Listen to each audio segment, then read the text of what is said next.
Hello internet, how's it going? Welcome to another episode of the Jongravesshow. I really gotta be honest with everybody. Mob Psycho is pretty much turning into a really good fill-in for whatever One Punch Man is, because this week we actually do get to see Mob. They actually do kind of explain like what the number counter is this week, but before I get to that, the premise of this episode is that Mob really does want to get more in touch with like becoming a more appealing man to the girl he likes. However, the problem with that is that the only reason why he doesn't do that per se is because there's always somebody always trying to tell him like, listen, you got to be like this, you got to be like that, and stuff like that. So of course he goes home, he sits on it, but before he can go home, he runs into this crazy cult. You know, the crazy laughing cult, like that's in the intro and shit. And their whole thing is, listen, we are doing this to make you smile and laugh, and even though it affects everybody else around him, it doesn't affect Mob. Originally, I thought it's because he's a super psychic, and I think that is actually the only reason why, is because he's a super psychic. But then they also get into this underlying reason as to why he doesn't, because he knows, or at least it goes into, he knows that his powers are dangerous, but he doesn't want to show them to other people because he knows that his powers are dangerous.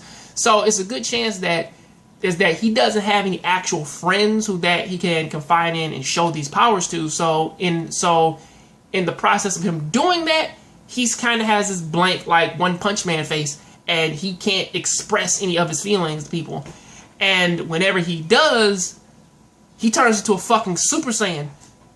A fucking psychic Super Saiyan, and which that in this case, this is what the number count is for. And I will be fair, he looks fucking cool there. He looks super cool when he gets angry, and his hair isn't all like in the bob anymore, and it's like up in the air and fluctuating and shit. It looks amazing, especially since that the only reason why this even happens is because if his emotions get out of control, because he tries to shut them off so much that he kind of, it's not like in Galarian's Ash where Rion, where like he has like a mental snap, and the longer he stays in that, the more it hurts him.